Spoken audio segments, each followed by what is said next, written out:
Okay, in this section, we're going to learn how to create our project. So once again, things may be a little bit different depending on what editing program you're using, but hopefully this will give you a good idea.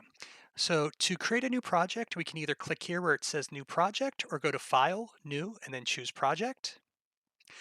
And then we're going to, of course, name this. Always take the time so that you can, and we'll call this video demo, so that you actually have you'll be able to organize and find your project here. Just going untitled is going to make it more difficult. Now, this is really important, particularly in Premiere Pro. It's going to want to put it on your internal hard drive under all of this crap, which is not very good. So if we click Browse here, once again, if you guys remember, on my desktop, I have the folder called Time Arts. I don't want you guys to put it on the desktop because that's still going to have it on your laptop drive.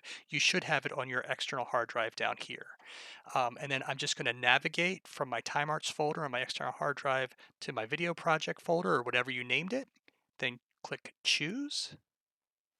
Now that's set up. The other nice thing that this does is also sets your scratch disk, which is extra files that Premiere Pro might write onto that external drive as well, so that you're not using up all the space on your laptop drive. Once you've got that all set, hit OK, and then it'll create that folder for you.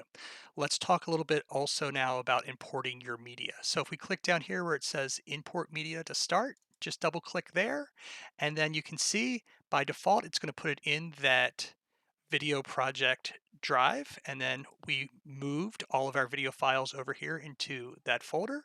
So we can just select all these, hit import.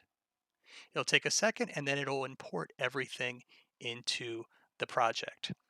In the next section, I'm going to talk about how to create a new sequence, which is going to go in your timeline down here, and how to set in and out points on your video so that you know where you want your clips to start and end.